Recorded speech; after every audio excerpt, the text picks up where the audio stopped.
السلام عليكم ورحمة الله وبركاته. പുറംപള്ളി വീട്ടിലുള്ള നാട്ടുകാരി അതിൻ്റെ കാര്യം എല്ലാവരും കാര്യം സ്വീകരിക്കുക പോയി ചെയ്യുന്നതാണ്.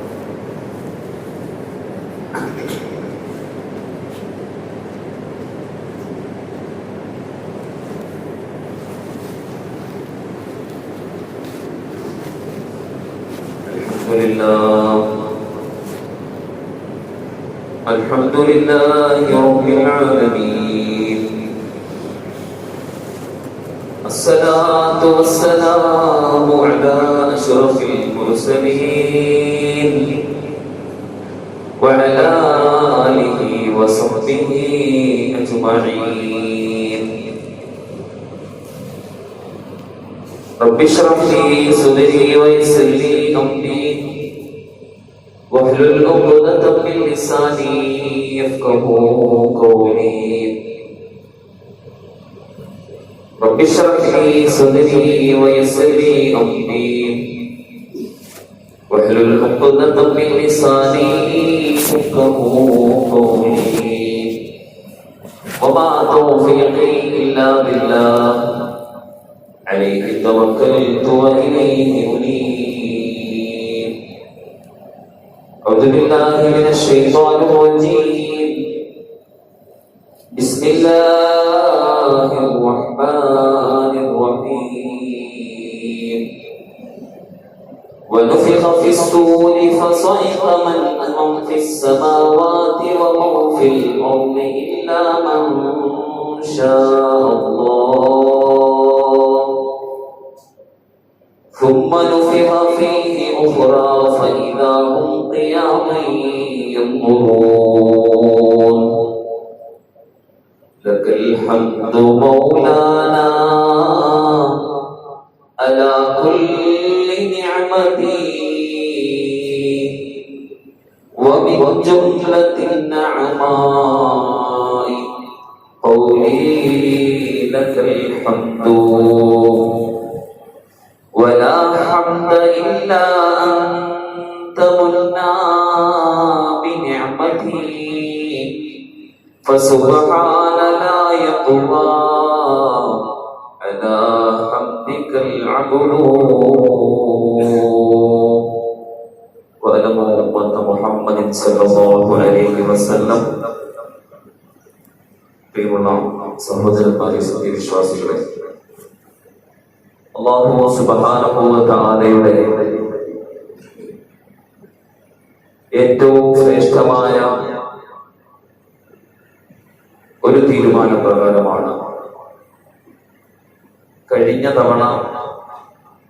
കഴിഞ്ഞ ജുമഅയ്ക്ക് ഒരുമിച്ച് കൂടിയതിനു ശേഷം ഒരു ആഴ്ച കൂടി നമ്മുടെ ആയുസ്സിനെ അല്ലാഹു നീട്ടിയിട്ടുണ്ട്. മുഅ്മിനീങ്ങൾ എന്ന നിലയ്ക്ക് അല്ലാഹു നമുക്ക് ചെയ്ത വലിയൊരു അനുഗ്രഹമാണ്. ഓരോ നിമിഷവും അല്ലാഹു നമുക്ക് നൽകുന്നത് നമ്മിൽ നിന്നും മരണപ്പെട്ടു പോയവർക്ക് നൽകാത്ത വലിയൊരു അനുഗ്രഹമാണ്. ഈ അനുഗ്രഹങ്ങളെ ശരിയായി ഉൾക്കൊള്ളുവാനോ അതുവഴി അല്ലാഹുവിന്റെ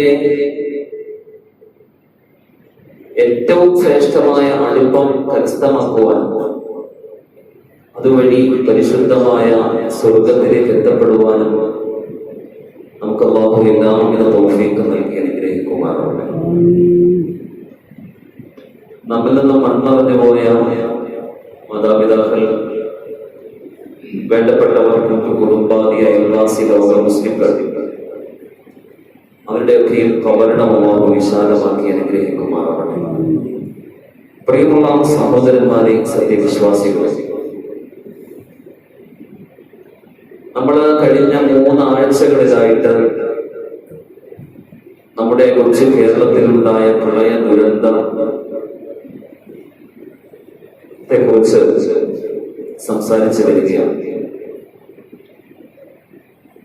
ഏകദേശം മഴയൊക്കെ പലയിടങ്ങളിലും നിലച്ചു തുടങ്ങിയിട്ടുണ്ടെങ്കിലും ഇപ്പോഴും ലക്ഷങ്ങളോളം നമ്മുടെ പ്രിയപ്പെട്ടവർ അഭയാർത്ഥി ക്യാമ്പുകളിലാണ് എന്നുള്ള വാസ്തവം നമ്മൾ മറന്നുപോകുന്നു. അതുകൊണ്ട് തന്നെ ഇന്ന് നമ്മൾ ആ വിഷയവുമായി വളരെ അതുമായി ബന്ധപ്പെട്ട് കുറച്ച് കാര്യങ്ങൾ കൂടി സംസാരിച്ച് തിരിയാം എന്ന് ആഗ്രഹിക്കുകയാണ്. പരിശുദ്ധമായ ദീനുൽ ഇസ്ലാമിന്റെ ശരീഅത്തിന്റെ അഭിപ്രായങ്ങൾ ഒരു മനുഷ്യന്റെ ജീവിതം അല്ലാഹു നിശ്ചയിച്ചിരിക്കുന്നത് 5 ഘട്ടങ്ങളിലായിട്ടാണ്. ആ 5 ഘട്ടങ്ങളിലുള്ള വളരെ പ്രധാനപ്പെട്ട ഒരു ഘട്ടമാണ് ആലമുൽ ദുനിയ അഥവാ നാം ഇപ്പോൾ താമസിച്ചുകൊണ്ടിരിക്കുന്ന ദുനിയാവ്. ഈ ദുനിയാവിന്റെ ജീവിതത്തിൽ മനുഷ്യർ 3 വിഭാഗമാണെന്ന് പരിശുദ്ധമായ കിതാബുകളിലൂടെ മഹാന്മാർ രേഖപ്പെടുത്തും. 3 വിഭാഗം. അത് ഏതൊരു വിഷയം, ഏത് ബല ആണെങ്കിലും, മുസീബത്തുകളാണെങ്കിലും, ദുരന്തങ്ങളാണെങ്കിലും അതിനെയൊക്കെ പരിഗണിച്ച് ജനങ്ങൾ 3 വിഭാഗമാണെന്ന് നമുക്ക് പരിചയപ്പെടുത്തി തരുന്നു. ഒന്നാമത്തെ വിഭാഗം എന്ന് പറയുന്നത് സുഖവും ദുഃഖവും ഈ സന്ദർഭങ്ങളിലൊക്കെ, സുഖ ദുഃഖ സന്ദർഭങ്ങളിലൊക്കെ അവർ അല്ലാഹുവിനെ ഓർക്കും.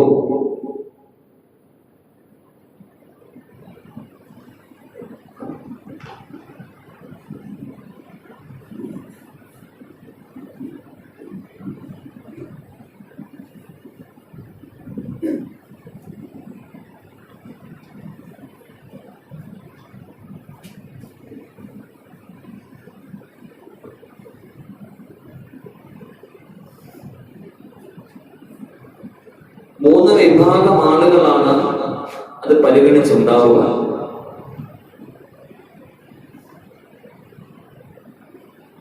സുഖദുഃഖ സന്ദർഭങ്ങളിൽ അവർ അള്ളാഹുവിനെ ഓർക്കുന്ന ഒരു വിഭാഗം, സുഖദുഃഖ സന്ദർഭങ്ങളിൽ അള്ളാഹുവിനെ ഓർക്കുന്ന ഒരു വിഭാഗമാണ് ഒന്ന്. സുഖങ്ങൾ ഉണ്ടായാലും ദുഃഖം വരുമ്പോഴും പ്രയാസഘട്ടത്തിലും ആപൽ ഘട്ടത്തിലും ഏത് ഘട്ടത്തിലാണെങ്കിലും അള്ളാഹുവിനെ സ്മരിച്ചുകൊണ്ട് ജീവിക്കുന്ന ഒരു വിഭാഗം ആളുകളെ കുറിച്ച് പരിശുദ്ധമായ ഖുർആനിൽ ഹദീസ് പറയുന്നു. ആ കൂട്ടർ അള്ളാഹുവിന്റെ അടുക്കലും ഏറ്റവും പ്രിയപ്പെട്ടവരായിരുന്നു. ബഹുമാനപ്പെട്ട ഇബ്നു അബ്ബാസ് റളിയല്ലാഹു തആല അൻഹു ഉദ്ധരിക്കുന്ന ഒരു ഹദീസിൽ കാണാം, അല്ലാഹുവിന്റെ പരിശുദ്ധ പ്രവാചകർ പറയുന്ന ഇഹ്ഫദില്ലാഹ യഹ്ഫദക, നിങ്ങൾ അള്ളാഹുവിനെ സൂക്ഷിച്ചാൽ അള്ളാഹു നിങ്ങളെയും സൂക്ഷിക്കും. നിങ്ങളുടെ കാര്യങ്ങളിൽ അള്ളാഹുവിന്റെ ശ്രദ്ധയുണ്ടാവും. നിങ്ങളുടെ മുമ്പിൽ അള്ളാഹു ഉണ്ട് എന്ന് നിങ്ങൾ വിചാരിക്കുക.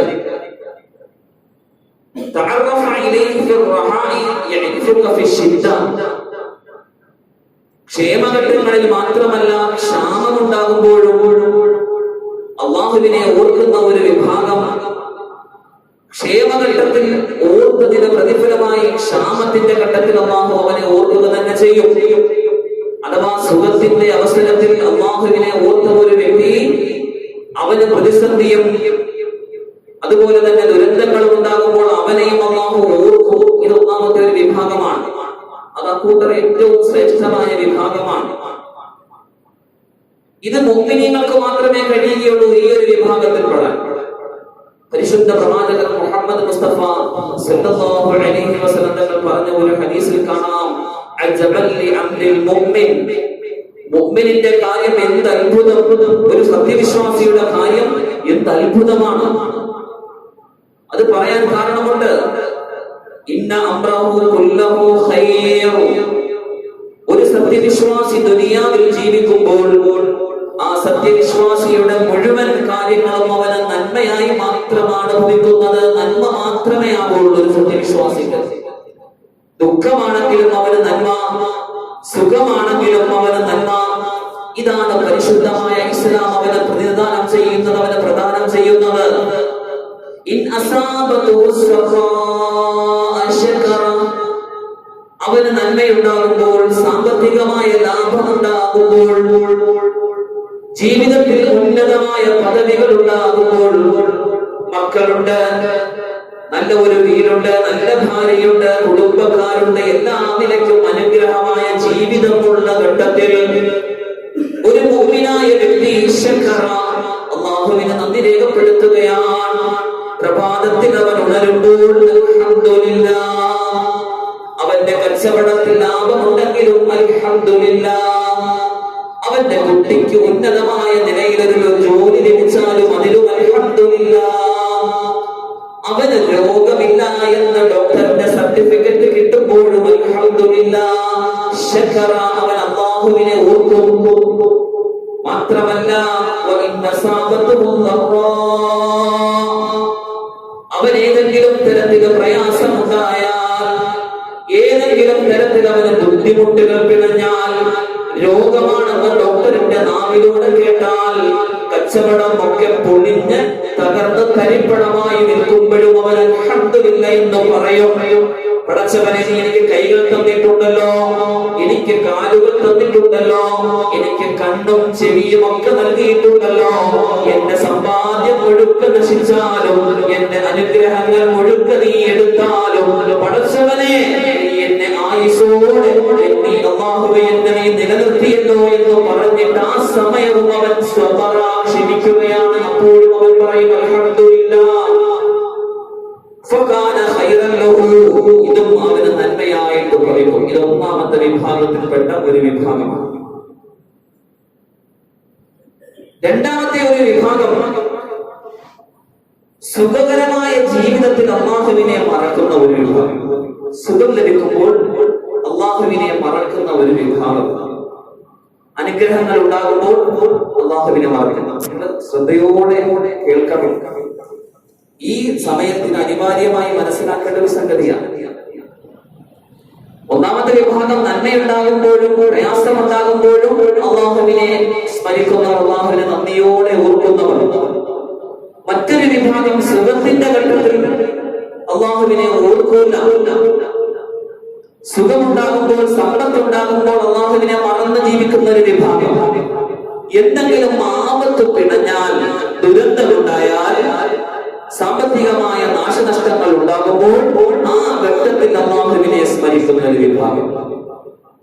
ഈ കൂട്ടരെയും അല്ലാഹുവിന് ഇഷ്ടമാണ്. പക്ഷേ അവൻ അപ്പോൾ ചെയ്യുന്ന ആ ദുആ, ആ പശ്ചാത്താപം അത് തുടർന്ന് കൊണ്ടുപോകണം. ദുരന്തമുണ്ടായിട്ട് ആ സമയത്ത് മാത്രം അല്ലാഹുവിനെ ഓർത്തിട്ട് പിന്നെയുള്ള ഘട്ടത്തിൽ വീണ്ടും അല്ലാഹുവിനെ മറക്കുന്ന ഒരു സ്ഥിതിവിശേഷം ഉണ്ടാകാൻ പാടില്ല. കേരളത്തിൽ നടന്നുകൊണ്ടിരിക്കുന്നത് അത് തന്നെയാണ്. ദുരന്തമുണ്ടാകുമ്പോൾ പ്രാർത്ഥനയും അതുപോലെ തന്നെ പള്ളിയുമായി കഴിഞ്ഞുകൂടുന്ന ആളുകൾ മഴയൊക്കെ വിട്ടുമാറി, ദുരന്തം വിട്ടുമാറിയിട്ട് വീണ്ടും പഴയപടി മോശത്തരത്തിലേക്ക് പോകുന്ന ആളുകളെ കുറിച്ചല്ല പറയുന്നത്. നന്മയുടെ ഘട്ടത്തിൽ, സുഖത്തിന്റെ ഘട്ടത്തിൽ അല്ലാഹുവിനെ മറന്ന് ജീവിച്ചവരായിരുന്നു അവർ. ദുരന്തവും പ്രയാസങ്ങളും ഉണ്ടായപ്പോൾ പെട്ടെന്ന് അവർ അല്ലാഹുവിനെ സ്മരിച്ച് തൗബ ചെയ്തു. ഈ ഒരു വിഭാഗത്തിനെ അല്ലാഹുവിന് ഇഷ്ടമാണ്. ഈ രണ്ട് വിഭാഗത്തെയും അല്ലാഹുവിന് ഇഷ്ടമാണ്. കാരണം എന്താ? അല്ലാഹുവിനെ ഇന്നല്ലാഹ യുഹിബ്ബുത് തവ്വാബീന വയുഹിബ്ബുൽ മുതതഹ്ഹിരീൻ.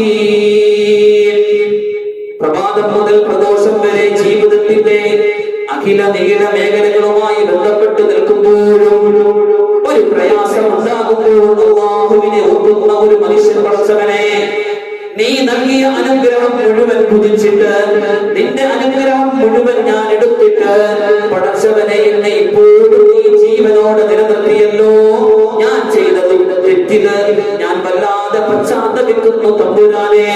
പശ്ചാത്താപ മനസ്സുള്ള ഒരു മുസ്ലിമിനെ, ഒരു മുഅ്മിനിനെ അല്ലാഹുവിന് വലിയ ഇഷ്ടമാണ്.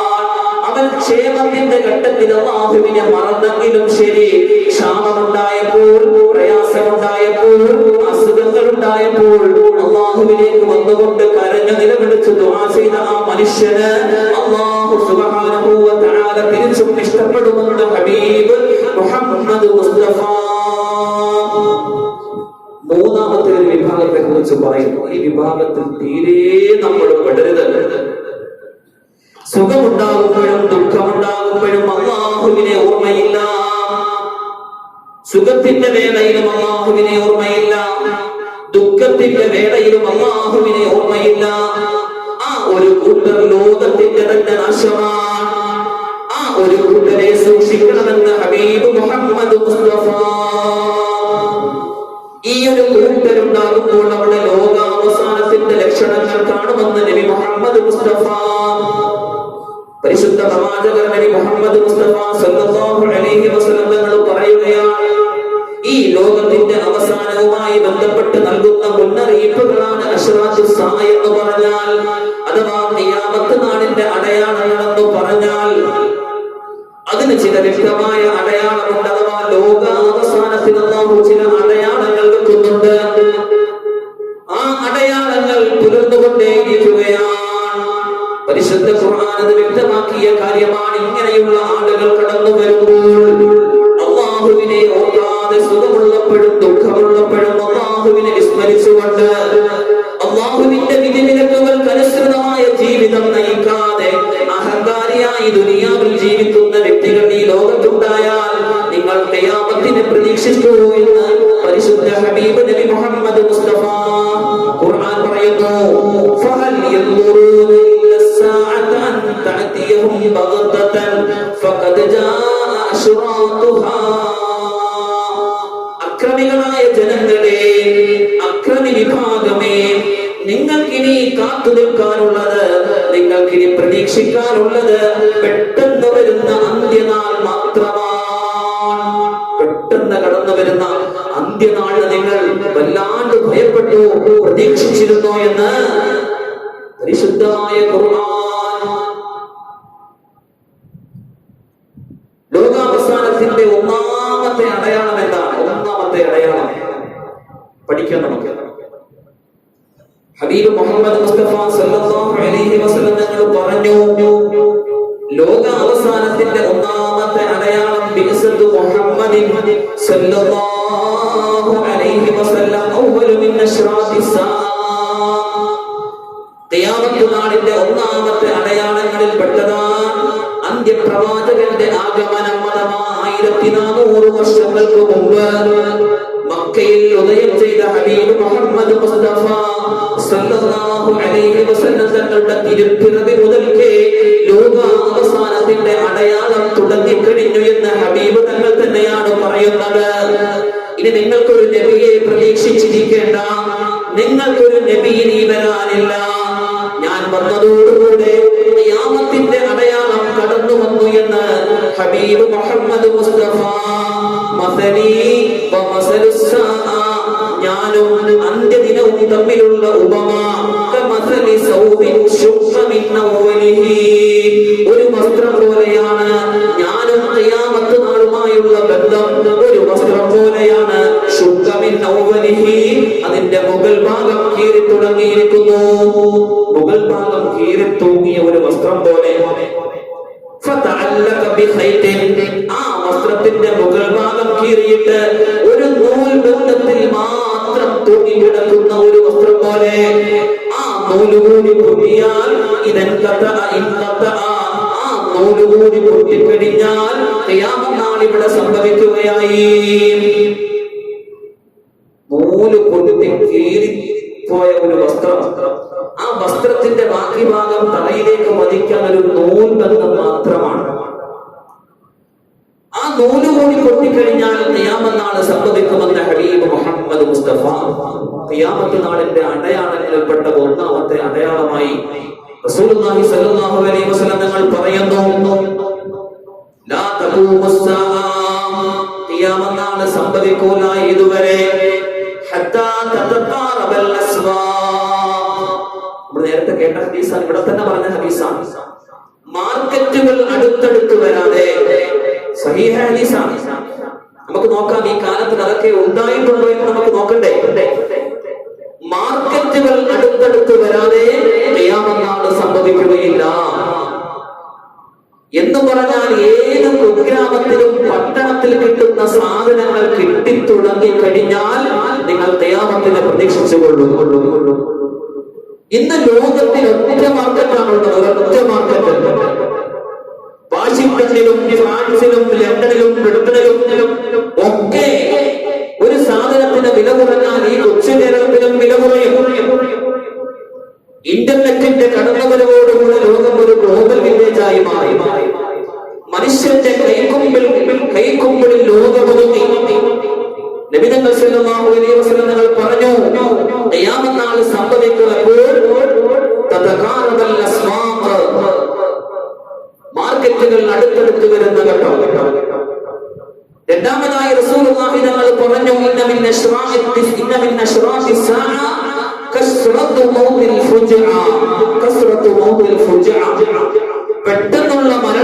പെട്ടെന്നുള്ള മരണം ധാരാളമായാൽ നിങ്ങൾ ഖിയാമത്തിനെ പ്രതീക്ഷിച്ചു കൊള്ളുക. അത് ഖിയാമത്തിന്റെ അടയാളമാണ്. നമുക്കറിയാം, പത്രമാധ്യമങ്ങൾ മറിച്ചു നോക്കുന്ന നാം ചരമവേദികൾ പണ്ടൊക്കെ നോക്കുമായിരുന്നു. ഈ പെട്ടെന്നുള്ള മരണം നമ്മൾ പണ്ട് മുതൽ കണ്ടു കാണുന്നത് വളരെ ആശ്ചര്യത്തോടു കൂടെയാണ്. ഇപ്പോൾ ആ വാർത്ത ഒരു വാർത്തയല്ലാതായി മാറിയിരിക്കുന്നു. മരിക്കാൻ വലിയ കാരണങ്ങൾ വേണ്ട, അപകടങ്ങൾ വേണ്ട, അസുഖം വേണ്ട. നമുക്കറിയാം, നമ്മൾ ഈ കഴിഞ്ഞിടയിൽ ഫേസ്ബുക്കിലൂടെയും മറ്റുമൊക്കെ, ഇപ്പോൾ അതിന്റെ കാലമാണല്ലോ, ഒരു വീഡിയോ നല്ല ആരോഗ്യമുള്ള ഒരു ചെറുപ്പക്കാരൻ ഫുട്ബോൾ ക്ലബിൽ അവർ പന്ത് തട്ടുകയാണ്. തട്ടി ഇങ്ങനെ കളിയുടെ അവസാന ഘട്ടത്തിലെത്തുമ്പോൾ ഒരു ഗോൾ അടിച്ചതിന് ശേഷം ആ സഹോദരൻ മാറി നിൽക്കുകയാണ്, കുനിഞ്ഞ്. പെട്ടെന്ന് അവിടെ വീണപ്പോൾ തന്നെ മരിച്ചു. പെട്ടെന്നുള്ള മരണം ഹബീബ് തങ്ങൾ പറയുന്നു ഖിയാമത്തിന്റെ ലക്ഷണമാണ് അത്.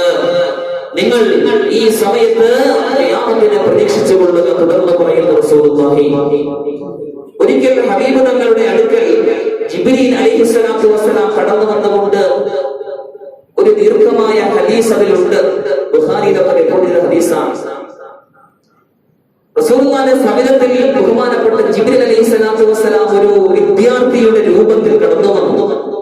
എന്നിട്ട് കുറെ കാര്യങ്ങൾ ചോദിച്ചു.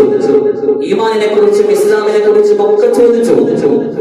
എന്നിട്ട് അവസാനമായി റസൂലിനോട് ചോദിച്ചു, യാ റസൂലല്ലാഹ്, അല്ലയോ റസൂലേ, അഖ്ബിർനി അനിസ്സാഅ, ഖിയാമത്തിനെ കുറിച്ച് അങ്ങ് എനിക്ക് അറിയിച്ചു തന്നാലും, ഖിയാമത്തിനെ കുറിച്ച് അങ്ങ് എനിക്ക് അറിയിച്ചു തന്നാലും.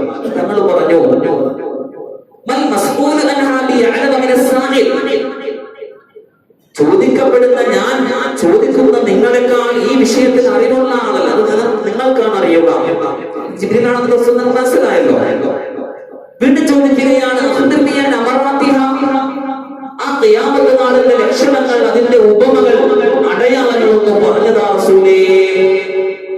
റസൂലുള്ളാഹി തആല വന്ന മനുഷ്യനോട് ജിബ്രീലിനോട് പറഞ്ഞു കൊടുക്കുന്നു, ഫഖാല അൻത ലിദൽ അബത റബ്ബതഹാ الحفاظ العراة العالى رعاء الشاة يتطاولون في البنيان. തങ്ങൾ പറഞ്ഞ ഒന്നാമത്തെ ഉദാഹരണം, അടിമ പെണ്ണവളുടെ യജമാനത്തിയെ പ്രസവിക്കുക. ഇത് കേട്ടാൽ നമുക്ക് ഒരു വല്ലാത്ത സംശയമാണ്. അടിമപ്പെണ്ണ് അവളുടെ യജമാനത്തിയെ പ്രസവിക്കുക, അതിന് പല അർത്ഥങ്ങളുണ്ട്.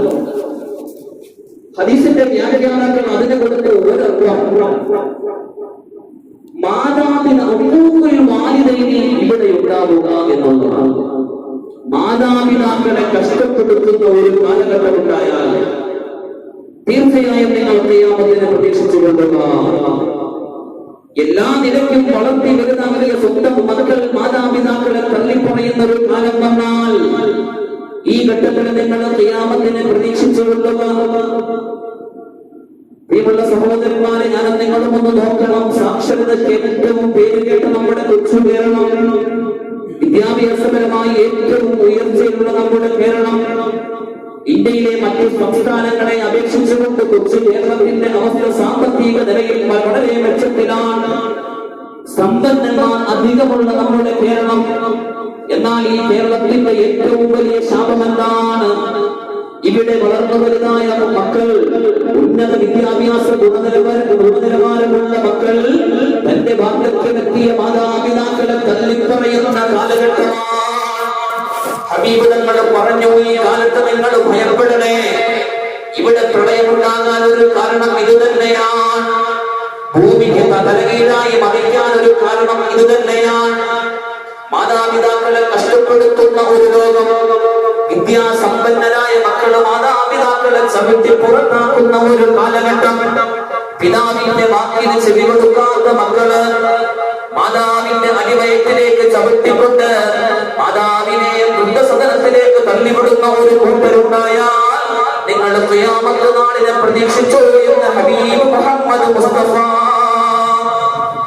ഇതിന്റെ അർത്ഥം മറ്റൊരു രീതിയിൽ മഹാന്മാരായ പണ്ഡിതന്മാർ ഹദീസിന്റെ വ്യാഖ്യാതാക്കൾ രേഖപ്പെടുത്തുന്നുണ്ട്. അൻതരിദൽ അമതു റബ്ബതഹ എന്ന് പറഞ്ഞാൽ ഇഖ്തിലാബുൽ ഉമൂർ, കാര്യങ്ങൾ തലതിരിഞ്ഞു വരിക, തലകീഴായി വരിക. എങ്ങനെ? വിഡ്ഢികൾ സമൂഹത്തിന്റെ നേതാക്കന്മാരാവുക. ഖിയാമത്തിനെ നിങ്ങൾ പ്രതീക്ഷിച്ചു കൊള്ളുക. വിഡ്ഢികൾ സമൂഹത്തിന്റെ നേതാക്കന്മാരാവുക. ഖിയാമത്തിനെ പ്രതീക്ഷിക്കേണ്ട ഒന്നാമത്തെ സംഗതി. രണ്ടാമത്തെ സംഗതി, വിഡ്ഢികൾ, വിവരമില്ലാത്തവർ ഉത്തമ സമുദായത്തിന്റെ അല്ലെങ്കിൽ ഒരു സമൂഹത്തിന്റെ നേതാക്കന്മാരാവുക. എന്നിട്ട് വായിൽ തോന്നുന്നതെന്തും പുലമ്പുക. ഞാൻ ഉദാഹരണം ഒന്നും നിങ്ങളോട് പറയേണ്ടതില്ലല്ലോ, നിങ്ങൾ ഊഹിച്ചെന്ന് പൂരിപ്പിച്ചാൽ മതി. എവിടെ? വിഡ്ഢികൾ, വിവരമില്ലാത്തവർ, നാടിനോട് ബാധ്യതയില്ലാത്തവർ, അഹങ്കാരികൾ നാട് ഭരിക്കുന്ന കാലം വന്നാൽ ഖിയാമത്ത് നാളിനെ നിങ്ങൾ പ്രതീക്ഷിച്ചു. രണ്ടാമതായി പറഞ്ഞു, പണ്ഡിതന്മാർക്ക് സ്ഥാനമില്ലാത്ത ഒരു യുഗം വന്നാൽ, അള്ളാന്റെ ആലിമീങ്ങൾക്ക് വിലയില്ലാത്ത, പണ്ഡിതന്മാരെ വില കൽപ്പിക്കാത്ത ഒരു സമൂഹം ഉണ്ടായാൽ അവിടെ നിങ്ങൾ ഖിയാമത്ത് നാളിനെ പ്രതീക്ഷിച്ചു കൊള്ളണം. നമ്മുടെ നാട്ടിലുള്ള ആലിമീങ്ങൾ, ഇൽമിനെ ഓതി പഠിച്ചവർ, ഹാഫിദീങ്ങൾ, അവരൊക്കെയും ഇസ്ലാമിന്റെ ആധാറുകളാണ്, ഇസ്ലാമിന്റെ ചിഹ്നങ്ങളാണ്. അവരൊക്കെ ഉള്ളത് കൊണ്ടാണ് ഈ നാടിങ്ങനെ പിടിച്ചു നിൽക്കുന്നത്.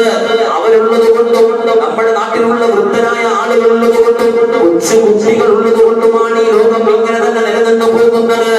ആലിമീങ്ങളെ ബഹുമാനിക്കാതെ, ഉലമാക്കളെ അംഗീകരിക്കാത്ത ഒരു യുഗം വന്നാൽ ഖിയാമത്ത് നാളിനെ പ്രതീക്ഷിച്ചു എന്ന് ഹബീബ് മുഹമ്മദ് മുസ്തഫ മൂന്നാമതായി അതിന്റെ വ്യാഖ്യാനത്തിൽ തന്നെ മഹാന്മാർ പറഞ്ഞു തരുന്നു, കൊച്ചുകുട്ടികൾ കാര്യകർത്താക്കളാവുക. അഥവാ നമ്മൾ വേറൊരു രീതിയിൽ പറഞ്ഞാൽ, നമ്മുടെയൊക്കെ പണ്ട് കാലത്ത്, എന്റെയൊക്കെ കുട്ടിക്കാലത്ത് ഇതുപോലെയുള്ള ഒരു മൊബൈൽ ഫോണോ അല്ലെങ്കിൽ മറ്റ് മുതിർന്ന ആളുകൾ ഉപയോഗിക്കുന്ന സാധനങ്ങൾ കൊച്ചുകുട്ടികൾ കണി കാണുകയില്ലായിരുന്നു. ഇന്ന് കൊച്ചുകുട്ടികളാണ് വീടിന്റെ തന്നെ കാര്യകർത്താക്കൾ, അല്ലേ? മൊബൈൽ ഫോണിലൂടെ കാര്യങ്ങൾ കൈകാര്യം ചെയ്യാനും ഫ്ലിപ്കാർട്ടും ആമസോണും വഴിയൊക്കെ നമ്മൾക്ക് വേണ്ട സാധനങ്ങൾ ബുക്ക് ചെയ്യാനും എന്ന് വേണ്ട സർവ്വകാര്യങ്ങൾക്കും കൊച്ചുകുട്ടികളെ കാര്യകർത്താക്കളാക്കുക, വിവേകമില്ലാത്ത കുട്ടികളെ. അടുത്തതായി അതിന്റെ വ്യാഖ്യാനത്തിൽ മഹാന്മാർ പറഞ്ഞു തരുന്ന കാരണവന്മാർ അവഗണിക്കപ്പെടുക. സമൂഹത്തിലുള്ള ഉന്നതമായ വ്യക്തികൾ, പ്രായമുള്ള വ്യക്തികളുടെ വാക്കിന് ചെറുപ്പക്കാർ വില കൊടുക്കാതിരിക്കുക. ഖിയാമത്ത് പ്രതീക്ഷിച്ചു എന്ന് വെച്ചാൽ, പ്രായമെത്തിയ ആളുകളെയൊക്കെ പണ്ട് ബഹുമാനിച്ചിരുന്നു. എന്റെ വീട്ടിലും നിങ്ങളുടെ വീട്ടിലും ഒക്കെ കല്യാണങ്ങൾ നടക്കുമ്പോൾ, അല്ലെങ്കിൽ എന്തെങ്കിലും പ്രധാനപ്പെട്ട ജോലിയുടെ ആവശ്യം വന്നാൽ ആദ്യമായി നാം നമ്മുടെ വീട്ടിലെ മുതിർന്ന കാരണവന്മാരെ വിവരം അറിയിക്കുമായിരുന്നു. ഇന്ന കാര്യമുണ്ട്, ആ കാര്യത്തിലുള്ള അഭിപ്രായം എന്താണെന്ന് ചോദിക്കുമായിരുന്നു. അപ്പോൾ അവരുടെ അനുഭവ സമ്പത്ത് വെച്ചുകൊണ്ട് അവർ ആ കാര്യത്തിന് വേണ്ട കാര്യങ്ങളൊക്കെ പറഞ്ഞു തരുമായിരുന്നു. ഇന്ന് അതൊന്നുമില്ല. കുട്ടികൾക്ക് അവർ കാര്യങ്ങൾ കൈകാര്യം ചെയ്യാൻ തുടങ്ങിയിരിക്കുന്നു. കാരണവന്മാർ അവഗണിക്കപ്പെടുന്നു. എന്നിട്ട് റസൂലുള്ളാഹി തങ്ങൾ പറഞ്ഞ, റസൂലുള്ളാഹി തങ്ങൾക്ക് ബഹുമാനപ്പെട്ട ജിബ്രീൽ അലൈഹിസ്സലാത്തു വസ്സലാം പറഞ്ഞു കൊടുക്കുന്ന, യാ റസൂലല്ലാഹ്, അത് മാത്രമല്ല, ഭൂകമ്പമുണ്ടാകാൻ, പ്രളയമുണ്ടാകാൻ കാരണം മറ്റു ചിലത് കൂടിയുണ്ട്. ഇടയന്മാരായ നമ്മെ ദരിദ്രന്മാരായ ആളുകൾ, ചെരുപ്പ് അണിയാൻ പോലും കാശില്ലാത്ത സാധുക്കളായ ആളുകൾ, നഗ്നപാതരായി നടന്നിരുന്ന ആളുകൾ, വലിയ മണിസൗധങ്ങളിൽ അമ്പലചുംബികളായ വലിയ ബിൽഡിങ്ങുകൾ പണിതിട്ട് ഇടമത്സരം കാണിച്ചുകൊണ്ട് അഹങ്കരിക്കുന്ന ഒരു കാലം വന്നാൽ, ഈ ഒരു വാക്കിനെ നമ്മൾ ഈ കാലഘട്ടവുമായി ചേർക്കുക. നമുക്കറിയാം, റസൂലുള്ളാഹി തങ്ങൾ പറഞ്ഞു, ഒരു മനുഷ്യന് കിട്ടാവുന്ന ഏറ്റവും പ്രധാനപ്പെട്ട 3 കാര്യങ്ങളിൽ ഒന്ന് ഭാര്യ. നല്ലൊരു ഭാര്യ, സാലിഹത്തായ ഭാര്യ, താമസിക്കാൻ അനുയോജ്യമായ വിശാലമായ ഒരു വീട്. എന്ന് വെച്ചാൽ വിശാലം, അതിന് പരിധിയുണ്ട്. ഒരു വാഹനം. എന്നാൽ ഇന്നിന്റെ തലമുറയൊന്ന് മനസ്സിലാക്കിയൊന്ന് ചിന്തിച്ചു കഴിഞ്ഞാൽ നമ്മുടെ കൊച്ചു കേരളത്തിലേക്ക് ഒന്ന് കണ്ടു നോക്കുക, കണ്ണോടിച്ചു നോക്കുക. പരിശുദ്ധ പ്രവാചകൻ 1400 വർഷങ്ങൾക്ക് മുമ്പ് പ്രവചിച്ച ആ പ്രവചനം യാഥാർത്ഥ്യമായില്ലേ? ഇന്ന് പരസ്പരം വീട് കെട്ടുന്നതിൽ പരസ്പരം കിടമത്സരമാണ്. അവന്റെ വീടിനേക്കാൾ ഉന്നതമായ നിലവാരത്തിൽ എന്റെ വീട് വേണം, താമസിക്കാൻ ഒരു വീട് എന്ന സ്വപ്നം അവിടെ നിൽക്കട്ടെ. ഇന്ന് താമസിക്കാൻ കഴിയുന്നതിലും അപൂർവം 1, 2, 3 ആളുകൾക്ക് താമസിക്കാൻ വേണ്ടി 4 നില കെട്ടിടം, ബഹുനില കെട്ടിടങ്ങൾ. ഈ കെട്ടിടങ്ങൾ കെട്ടിപ്പൊക്കിയിട്ട് അതിൽ അഹങ്കരിക്കുകയാണ് പടച്ചതമ്പുരാനെ പറഞ്ഞുകൊണ്ട്. കിടപ്പാടമില്ലാതിരുന്ന സാധുക്കളായ ആളുകളിലേക്ക് പൈസ വന്നു ചേർന്നപ്പോൾ ആ ആളുകളെ അല്ലാഹുവിനെ മറന്നുകൊണ്ട് എല്ലാ നിലയ്ക്കും അഹങ്കരിച്ച് ജീവിക്കുന്ന ഒരു കാലം വന്നാൽ നിങ്ങൾ ഖിയാമത്തിനെ പ്രതീക്ഷിച്ചോ എന്ന് ഹബീബ് മുഹമ്മദ് മുസ്തഫ. ലോകാവസാനത്തിന്റെ പ്രധാന അടയാളങ്ങളിൽപ്പെട്ടതാണ് മനുഷ്യന്റെ ധാർമ്മിക അധപ്പതനം എന്ന് പരിശുദ്ധ പ്രവാചകൻ. ധാർമ്മികമായി മനുഷ്യൻ അധപ്പതിക്കുന്നു. എല്ലാ നിലയ്ക്കും നമ്മുടെ കേരളം സമ്പൂർണ്ണമാണെന്ന് പറയുന്നു. സമ്പൂർണ്ണ സാക്ഷരത നമുക്ക് അഭിമാനമാണ്. പക്ഷേ എല്ലാ നിലയ്ക്കും ഉന്നതിയിലെത്തിയ കേരളം അല്ലെങ്കിൽ ഇന്ത്യ മഹാരാജ്യം ധാർമ്മികമായ അധപ്പതനത്തിൽ 1-ാം സ്ഥാനത്തേക്ക് എത്തിക്കൊണ്ടിരിക്കുന്നു എന്ന യാഥാർത്ഥ്യം ഞാൻ നിങ്ങളും തിരിച്ചറിയാതെ പോകുന്നു. അതിന്റെയൊക്കെ കാരണമായിരിക്കാം ഒരു പക്ഷേ, കാരണമാണെന്ന് ഞാൻ പറയുന്നില്ല, ഈ പ്രളയവും ദുരന്തവും ഒക്കെ. ഒരിക്കൽ ബഹുമാനപ്പെട്ട അനസ് ബിൻ മാലിക് തങ്ങള് ഉമ്മുൽ മുഅ്മിനീൻ ആയിഷ സിദ്ദീഖ റളിയല്ലാഹു തആല അൻഹയുടെ വീട്ടിലേക്ക് കടന്നു പോവുകയാണ്. അങ്ങനെ പോകാറുണ്ട് സ്വഭാവത്ത്. ഇതിനു വേണ്ടിയാ ദീനിന്റെ കാര്യങ്ങൾ പഠിക്കുവാനും ചോദിക്കുവാനും പ്രവാചകന് ശേഷം നല്ല ബുദ്ധിപൂർവതയുള്ള കാര്യങ്ങള് വിശാലമായി ചിന്തിച്ചതിന്റെ ഒരു കാര്യം ജനങ്ങൾക്ക് പറഞ്ഞു കൊടുക്കാൻ പ്രാപ്തയാണ് ഉമ്മുൽ മുഅ്മിനീൻ ആയിഷ സിദ്ദീഖ റളിയല്ലാഹു തആല അൻഹ. ബഹുമാനപ്പെട്ട അനസ് തങ്ങൾ പറയുന്നു,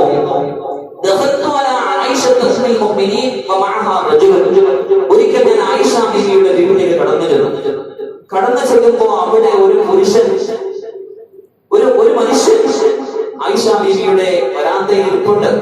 അദ്ദേഹം ഒരു കാര്യം ചോദിക്കാൻ വേണ്ടി വന്നതാണ്. ഇത് കണ്ടുകൊണ്ട് പോയ ഞാൻ ആ മനുഷ്യൻ എന്താണ് ചോദിക്കുന്നത് എന്ന് ചെവി കോർപ്പിച്ച് കേൾക്കുകയാണ്. അദ്ദേഹം ചോദിക്കുന്നത്, യാ ഉമ്മുൽ മുഅ്മിനീൻ, അല്ലയോ ഉമ്മുൽ മുഅ്മിനീൻ ആയിഷ ബീവി, ഹദ്ദിസീനാ ഹദീസൻ അനിൽ സൽസല, ഭൂമി കുലുക്കത്തെ കുറിച്ച് വല്ല ഹദീസും പറയാൻ വേണ്ടിയുണ്ടോ? പരിശുദ്ധ പ്രവാചകൻ താങ്കൾക്ക് പറഞ്ഞു നൽകിയിട്ടുണ്ടോ ഭൂമി കുലുക്കത്തെ കുറിച്ച് വല്ല ഹദീസുകൾ? ഈ ചോദ്യം കേട്ടുകൊണ്ടാണ് അനസ് തങ്ങൾ പോകുന്നത്.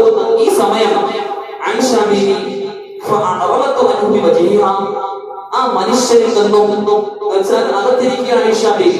അവരിൽ നിന്നും മുഖം തിരിച്ച് മറുപടി പറയാതെ മാറിയിരിക്കുന്നത് കണ്ടപ്പോൾ ആശങ്കയോടുകൂടി ഞാനൊന്ന് ചോദിച്ചു, യാ ഉമ്മുൽ മുഅ്മിനീൻ ഹദ്ദിസീനാ ഹദീസൻ അനിൽ സൽസല, ഈ ഭൂമി കുലുക്കത്തെ കുറിച്ച് വല്ല ഹദീസും ഉണ്ടോ ആയിഷ ബീവി?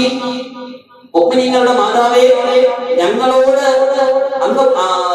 താങ്കൾ പറഞ്ഞു തരണം, ഭൂകമ്പത്തെ കുറിച്ച് വല്ല ഹദീസും റസൂലുള്ളാഹി തങ്ങൾ പറഞ്ഞു നൽകിയിട്ടുണ്ടോ?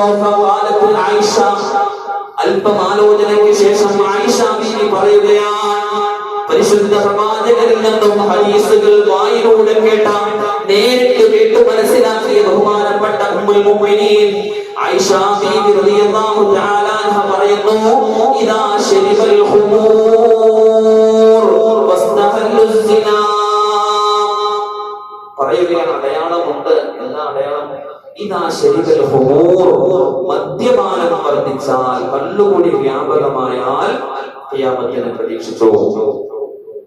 രണ്ടാമതായി പറയുന്ന, പറയുന്ന വിശദീകരിക്കുന്നില്ല, കള്ളുകുടിയെ കുറിച്ച് പറയേണ്ട കാര്യവുമില്ല.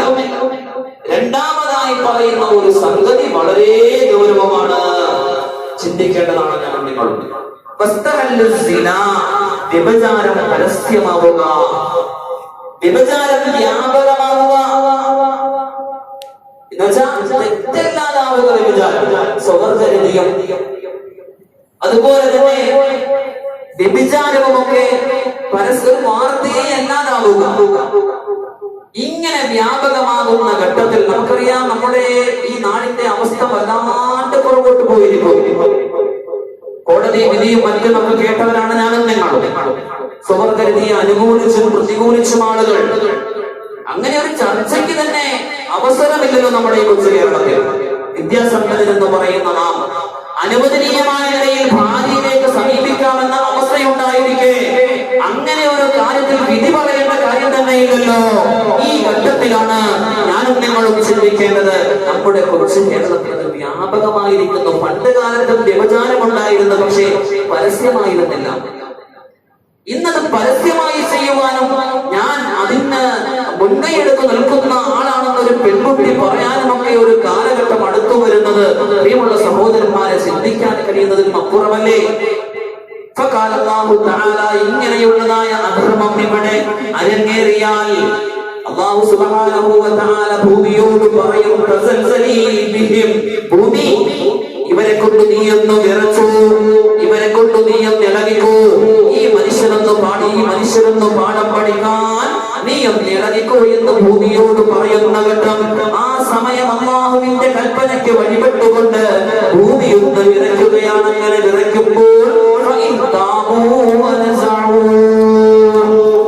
മനുഷ്യർ തൗബ ചെയ്ത് പശ്ചാത്തപിച്ചു മടങ്ങിയാൽ ഭൂമി കുലുക്കം നിൽക്കും എന്ന് ഹബീബ് മുഹമ്മദ് മുസ്തഫ നമ്മൾ ആദ്യം പറഞ്ഞ സംഗതി. അഥവാ ക്ഷേമഘട്ടത്തിൽ അല്ലാഹുവിനെ മറന്നുകൊണ്ട് ക്ഷാമവും ദുരിതവും വരുമ്പോൾ അല്ലാഹുവിനെ സ്മരിക്കുന്ന ചില വ്യക്തികൾ ഉണ്ടായാൽ, പ്രളയ ദുരന്തം ഉണ്ടാകുമ്പോൾ അല്ലാഹുവിനെ സ്മരിക്കുന്ന ആളുകൾ ഉണ്ടായാൽ അതവിടെ നിൽക്കും. ഇവിടെ പശ്ചാത്തപിക്കുന്ന ആളുകൾ ഇല്ലയോ? അഥവാ ഭൂകമ്പത്തിന് മുമ്പുള്ളതായ മോശമായ പ്രക്രിയകൾ, ഈ ഭൂകമ്പം വെള്ളം ഇറങ്ങിയതിനു ശേഷം ആ അനാചാരങ്ങൾ ഇവിടെ വീണ്ടും വർദ്ധിച്ചാൽ നമ്മൾ ഭയപ്പെടേണ്ട ഒരു സംഗതിയാണ്. മുന്നറിയിപ്പാണ് പരിശുദ്ധ പ്രവാചകന്റെ വലിയ മുന്നറിയിപ്പ്. ഇത് 2 ഘട്ടമായി, ഒന്നല്ല 2 തവണ. കഴിഞ്ഞ പ്രളയമുണ്ടായി അല്ലാഹു ഒരു ചെറിയ ദൃഷ്ടാന്തം കാണിച്ചു മടങ്ങി. രണ്ടാമത്തെ പ്രളയവും കൂടി കഴിഞ്ഞു കിടക്കുന്നു. പരിശുദ്ധ പ്രവാചകർ പറയുന്നു, നിങ്ങൾ നന്നാകാനുള്ള അവസരമാണിത്. അങ്ങനെ നന്നായില്ലെങ്കിൽ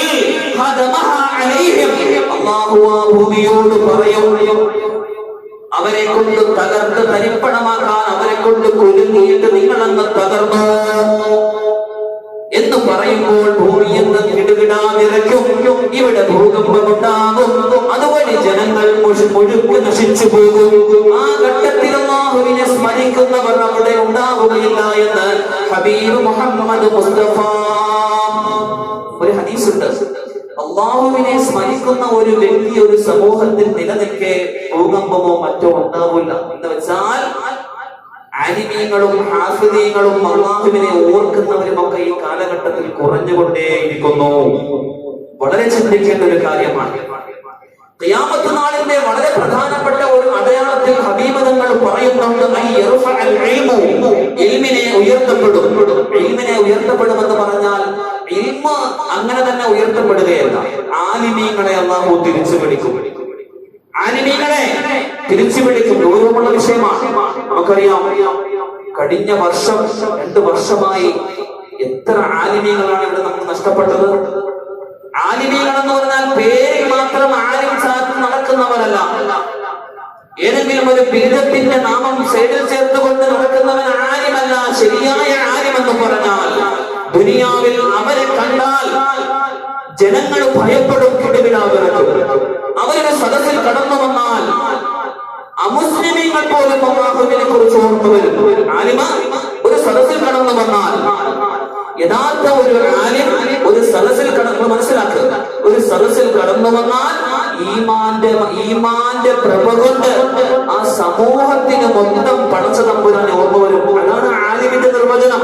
അല്ലാത്തവൻ ആലിമല്ല. ദുനിയാവിന്റെ ആലിമീങ്ങളെ നമ്മൾ പെടാനും പാടില്ല. ഇങ്ങനെയുള്ള ആലിമീങ്ങളാണ് കഴിഞ്ഞ 2 വർഷമായി മരിച്ചുകൊണ്ടിരിക്കുന്നത്. അതിൽ പ്രധാനിയാണ് അത്തിപ്പറ്റ ഉസ്താദ്. നമുക്കറിയാം, അത്തിപ്പറ്റ മുഹമ്മദ് കുട്ടി ഉസ്താദ്. നിങ്ങൾക്ക് അദ്ദേഹത്തെ കേട്ടുകേൾവി പോലും ഇല്ലായിരിക്കാം. പക്ഷേ മാറുന്ന കാലഘട്ടത്തിൽ മാറ്റമില്ലാതെ ദീനിനു വേണ്ടി പോരടിച്ച ഒരു മഹാനാണ് അദ്ദേഹം. അദ്ദേഹം ഇന്ന് മണ്ണിനടിയിലാണ്. ഇൽമിനെ ഉയർത്തപ്പെടുമെന്ന് ഹബീബ് തങ്ങൾ പറഞ്ഞപ്പോൾ അതൊക്കെ ഇവിടെ നടന്നുകൊണ്ടിരിക്കുന്നു. രണ്ടാമതായി വടുതല ഉസ്താദ് മരിച്ചു. വടുതല മൂസ ഉസ്താദ് മരണപ്പെട്ടു പോയി. അതുപോലെ തന്നെ കരീം മൗലാന മരണപ്പെട്ടു പോയി. എന്റെ പ്രിയപ്പെട്ട ഗുരുവര്യർ കുളപ്പുറം പിന്നെ ശൈഖുൽ ഹദീസായ കുളപ്പുറം ഉസ്താദ് വഫാത്തായി പോയി. വളരെ വലിയ മഹാന്മാരാണ്. ഇനിയും വളരെ ചുരുക്കം ആളുകൾ കൂടി അങ്ങനെയൊക്കെയുള്ള ആളുകൾ ഉള്ളൂ എന്ന് നമ്മൾ മനസ്സിലാക്കണം.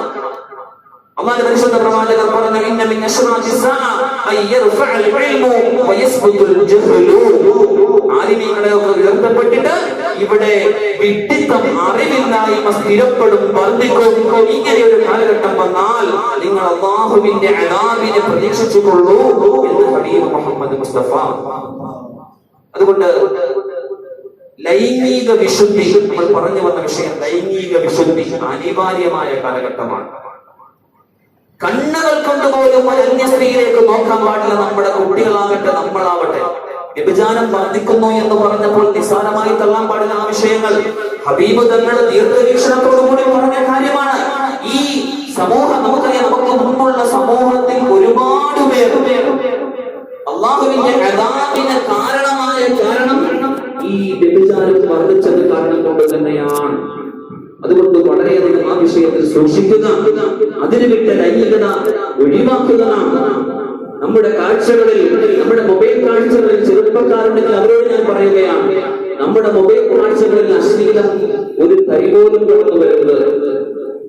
നമുക്ക് അനുവദനീയമായ നിലയിൽ ഭാര്യയുമായി ബന്ധപ്പെടാൻ, അവരുമായി സമ്പർക്കത്തിൽ ഏർപ്പെടാൻ അനുവദിച്ച മതമാണ് പരിശുദ്ധ ഇസ്ലാം.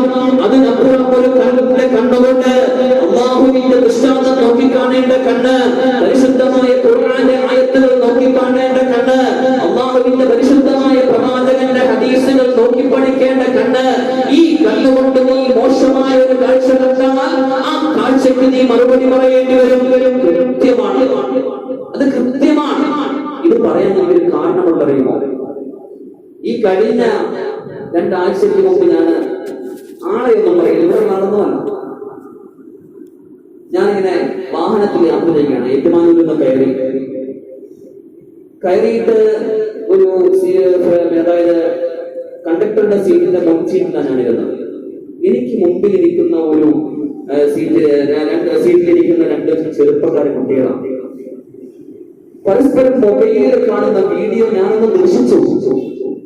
സുബ്ഹാനല്ലാഹ്, നമ്മുടെ കുട്ടികൾക്കൊക്കെ നാണവും മാനവും ഇല്ലാതായിരിക്കും. പരസ്യമായി പകലിൽ മൊബൈലിലൂടെ ലൈംഗികത കാണാൻ അവന് എങ്ങനെ പ്രേരണ വന്നു? അങ്ങനെ അവൻ കണ്ടെങ്കിൽ പിന്നെ രാത്രി കാലങ്ങളിൽ അവന്റെ അവസ്ഥ എന്തായിരിക്കും? ചെറുപ്പക്കാർ വളരെ ഗൗരവപൂർവ്വം മനസ്സിലാക്കുക, ചിന്തിക്കണം. നമ്മളെ കണ്ടുകൊണ്ട് മോശമായത് കാണാൻ പാടില്ല. അങ്ങനെ കണ്ടിട്ടുള്ളവർ പശ്ചാത്തപിക്കുക ഈ സമയത്തില്ലെങ്കിൽ അല്ലാഹു സുബ്ഹാനഹു വ തആല ഈ ഭൂമിയോട് പറയും, ഇങ്ങനെയുള്ള ധിക്കാരികളെ കൊണ്ട് നീ ഒന്ന് പിടിച്ചോ, നീ ഒന്ന് വിറച്ചോ, അവരെ നശിപ്പിച്ചോ. മാത്രമല്ല, ഇവിടെ നീ എന്ന് മരിച്ചു പോയാലും നാളെ ഖബറിലും തന്നെ അല്ലാഹു വെറുതെ വിടില്ല, മഹ്ശറസഭയിലും വെറുതെ വിടില്ല. അതിനുശേഷം എന്നെ കൊണ്ട് എത്തിക്കുന്നത് ജഹന്നമിലായിരിക്കും. ചിന്തിക്കണം. എന്നോടും കൂടിയാണ് പറയുന്നത്. അല്ലാഹു സുബ്ഹാനഹു വ തആല ചിന്തിക്കാൻ, ആത്മസംസ്കരണത്തിന് നാം മുതിരണം. നമ്മുടെ വിദ്യാർത്ഥികളെ നാം ശ്രദ്ധിക്കണം. ചെറുപ്പകാലങ്ങളിൽ മൊബൈൽ ഫോൺ വാങ്ങിച്ചു കൊടുക്കുന്ന ശീലവും ഒഴിവാക്കണം. വലിയ മൊബൈൽ ഫോണിലൂടെ അവർ തീർച്ചയായും മോശമായത് കണ്ടുപോകും. പുതിയുള്ള കാലഘട്ടമാണിത്. അതുകൊണ്ട് ലൈംഗിക വിശുദ്ധി സൂക്ഷിക്കുക. ചുരുക്കത്തിൽ പറഞ്ഞാൽ, പ്രിയമുള്ള സഹോദരന്മാരെ, നമ്മുടെ ഇന്നത്തെ സാഹചര്യം അനുസരിച്ച് മുഅ്മിനീങ്ങളായ ഞാനും നിങ്ങളും വല്ലാണ്ട് ശ്രദ്ധ വേണം. നമുക്ക് കിട്ടിയ അനുഗ്രഹത്തിൽ അല്ലാഹുവിനെ നന്ദി രേഖപ്പെടുത്തണം. ദുഃഖമുണ്ടാകുമ്പോഴും അല്ലാഹുവിനെ സ്മരിക്കണം. പ്രളയമുണ്ടാകുമ്പോൾ മാത്രം അല്ലാഹുവിനെ ഓർത്ത് അതിനുശേഷം അല്ലാഹുവിനെ മറന്നു പോകുന്ന സംഗതി ഒഴിവാക്കണം. എന്നിട്ട് പശ്ചാത്തപിച്ചുകൊണ്ട് നമുക്കറിയാം, ഹബീബ് തങ്ങളുടെ ഒരു സ്വഭാവം ഉണ്ടായിരുന്നു. പറയുമോ, തങ്ങൾക്കൊരു ഭയവുമില്ലാത്ത ആളാണ്. ഉഹദിന്റെ രണാങ്കണത്തിൽ തങ്ങളോടൊപ്പം ഉണ്ടായിരുന്ന ആളുകൾക്ക് ഭയന്ന് പിന്തിരിഞ്ഞോടി ശത്രുപക്ഷത്തിന്റെ വാളുകളോട് മുന്നേറ്റത്തിൽ ഭയന്നുകൊണ്ട് ലാ ഇലാഹ ഇല്ലല്ലാഹ് എന്ന് പറഞ്ഞിട്ട് നെഞ്ചിരിച്ച് റസൂലുള്ളാഹിക്ക് ഒരു പേടിയുമില്ല. പക്ഷേ റസൂലുള്ളാഹി തങ്ങൾ ഭയപ്പെട്ടിരുന്നു ചില കാഴ്ചകൾ കാണുമ്പോൾ. എന്ത് കാഴ്ചകൾ കാണുമ്പോഴാണ്? കാറ്റ് കാണാൻ ശക്തമായി ഒന്ന് അടിച്ചാൽ, മഴയെ കാണാൻ ശക്തമായി ഒന്ന് പെയ്താൽ റസൂലുള്ളാഹിക്ക് പേടിയാണ്. പേടി എന്താണ്? പേടിയല്ല, ഒരു മുൻകരുതലാണ്.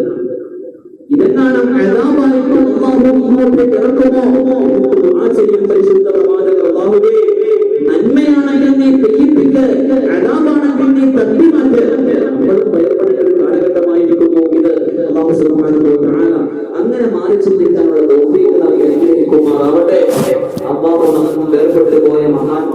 പണ്ഡിതന്മാർ ഇപ്പത്തെ ഉസ്താദും മൂസ ഉസ്താദും ഉളപ്പുറം ഹസരത്തും അതുപോലെ തന്നെ ബഹുമാനപ്പെട്ട കരീം മൗലാന ഒക്കെ അവരുടെ ഖബർ അല്ലാഹു വിശാലമാക്കി അനുഗ്രഹിക്കുമാറാവട്ടെ.